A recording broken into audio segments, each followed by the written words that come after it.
નમસ્કાર વિદ્યાર્થી મિત્રો, આપ સૌનું વન ટચ એજ્યુકેશન ચેનલ પર હું ભરત પટેલ હાર્દિક સ્વાગત કરું છું.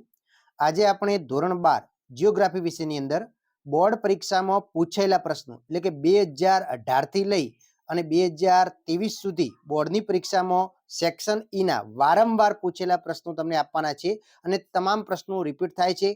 તો ખરેખર તમે બધા સાથ અને સહકાર આપી રહ્યા છો, પણ આપણે જોવા જઈએ તો 12 આર્ટ્સની અંદર જેટલા પણ વિદ્યાર્થીઓ છે એ ઓછો પ્રતિભાવ મળી રહ્યો છે. એટલે તમે આ વિડીયોને શેર કરો જેથી કરી તે પણ આનો લાભ લઈ શકે અને આપણી ચેનલ ઉપર વધારેમાં વધારે વિદ્યાર્થીઓ જોડાય એ પ્રકારનું આપણે આયોજન કરવાનું છે.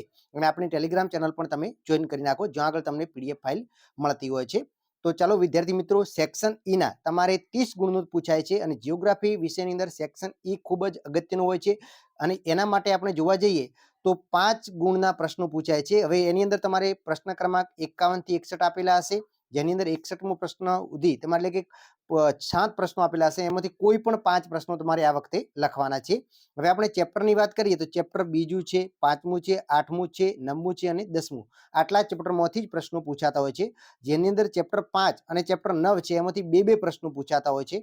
હવે જોવા જઈએ તો માનવ વસ્તી વાળું છે ચેપ્ટર બીજું છે, પરિવહન વાળું ચેપ્ટર 5મું છે, એના પછી 8મું અને 9મું ચેપ્ટર છે, 8મું છે વસાહત વાળું અને 9મું અને 10મું ચેપ્ટર છે એ એકદમ ઈઝી મૌલિકતા વાળા પ્રશ્નો પૂછાતા હોય છે. તો વિદ્યાર્થી મિત્રો, ફટાફટ આપણે મોસ્ટ આઈએમપી પ્રશ્નો જે ખરેખર બોર્ડ પરીક્ષામાં વારંવાર પૂછેલા પ્રશ્નો છે તો એની આપણે ચર્ચા કરવાની છે. તો પ્રશ્ન ક્રમાંક જે 55 છે એની અંદર આપણે જોવા જઈએ તો 4 પ્રશ્નો એવા છે કે જે વારંવાર બોર્ડની પરીક્ષાની અંદર પૂછેલા છે અને એક વર્ષ કરતો બીજા વર્ષે અને ત્રીજા વર્ષે પ્રશ્ન રિપીટ થતો હોય છે. તો એની અંદર પહેલો પ્રશ્ન છે, વસ્તી ગીતતા પર અસર કરતા આર્થિક પરિબળોની ચર્ચા કરો. આ પ્રશ્ન 2020ના બોર્ડના પરીક્ષામાં પૂછેલો છે, 2018ની પણ બોર્ડની પરીક્ષામાં પૂછેલો છે. તો આ વખતે ખાસ શક્યતા રહેલી છે કે વસ્તી ગીતતા પર અસર કરતા આર્થિક પરિબળોની ચર્ચા કરો. બીજું છે, વસ્તી ગીતતા પર અસર કરતા ભૌગોલિક પરિબળોની ચર્ચા કરો. વસ્તી ગીતતા પર અસર કરતા ભૌગોલિક પરિબળોની ચર્ચા કરો. અને ઘણી વખત એવું પણ પૂછે છે કે વસ્તી ગીતતા પર અસર કરતા પરિબળો જણાવી અને સામાજિક અને રાજકીય પરિબળોની પણ ચર્ચા કરો. એટલે કે આ પરિબળો વાળો જે છે ને ટોપિક એ તમારે ખાસ તૈયાર કરી દેવાનો છે અને ચોપડીમાંથી તો તમે તૈયારી કરશો તો એકદમ તમને ઈઝી પડશે. તો આર્થિક પરિબળો, ભૌગોલિક પરિબળો અને સામાજિક પરિબળો અને રાજકીય પરિબળો પણ તમારે તૈયાર કરી દેવાના છે, બરાબર. એના પછી ત્રીજું જોઈએ તો ભારતમાં વસ્તી વિતરણની પ્રાદેશિક ભિન્નતા વર્ણવો. આ પ્રશ્ન પણ એક વખત બોર્ડની પરીક્ષાની અંદર પૂછાઈ ગયેલો છે. અને માનવ વિકાસ એટલે શું, તેના માપન વિશે સમજૂતી આપો. આ પણ પ્રશ્ન એક વખત બોર્ડની પરીક્ષાની અંદર પૂછેલો છે. તો ચેપ્ટર બીજામાંથી તમારે આ 4 પ્રશ્નો ખાસ પ્રાયોરિટી આપવાની છે, તો આ તૈયાર કરી દેજો.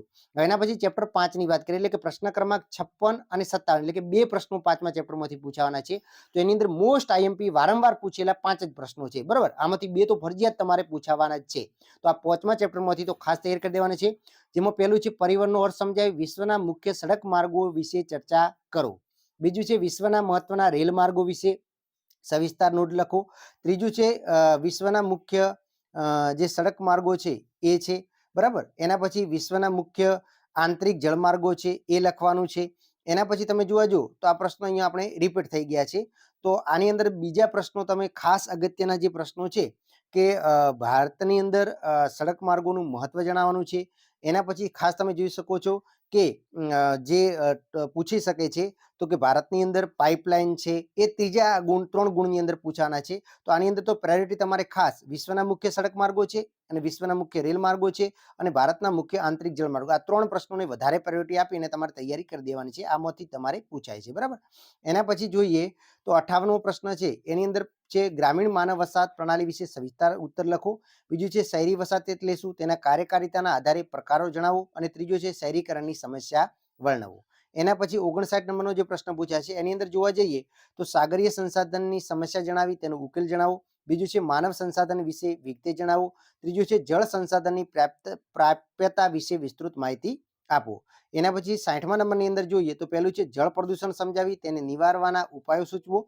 બીજું છે સંસાધનોના માનવજાત માટે વિવિધ ઉપયોગો ઉદાહરણ સહિત સમજાવો. ત્રીજું છે ખનિજ તેલ અને કુદરતી વાયુ સંબંધી સમસ્યાઓ અને તેનો ઉકેલ જણાવો. હવે 61મો જે પ્રશ્ન છે એની અંદર 3 મોસ્ટ આઈએમપી પ્રશ્નો જોઈએ તો કે પ્રદૂષણ એટલે શું, પ્રદૂષણના પ્રકાર જણાવો. બીજું છે ગરીબીનો અર્થ સમજાવી તેને દૂર કરવાના ઉપાયો જણાવો. અને ત્રીજું છે ઘન કચરાની સમસ્યાઓ અને તેના દૂર કરવાના ઉપાયો જણાવો અને સાથે સાથે જળ પ્રદૂષણ અટકાવવાના ઉપાયો પણ તૈયાર કરી દેજો. બરાબર. હવે આપણે નકશા પૂર્તિની અંદર કયા કયા પ્રશ્નો પૂછાઈ ગયેલા છે તો અહીંયા તમે જોઈ શકો છો કે મુંબઈથી દિલ્હી જતો રેલ માર્ગ અને તેના પર આવેલું એક અટક સ્થાન છે. બરાબર, વડોદરા બતાવવાનું છે, આવું પણ પૂછેલું છે. એના પછી તમે જુઓ તો કે જ્યાં આગળ અમૂલ ડેરી આવેલી હતી તે આણંદ બતાવવાનું છે. પછી કિલ્લાનગર તરીકે જાણીતું શહેર જોધપુર બતાવવાનું પૂછેલું છે. પાતાળ કુવા ધરાવતું રાજ્ય મહેસાણા ગુજરાત બતાવવાનું છે. બરાબર. પછી કોઈ એક ખનન શહેર ખેતરી પૂછેલું છે.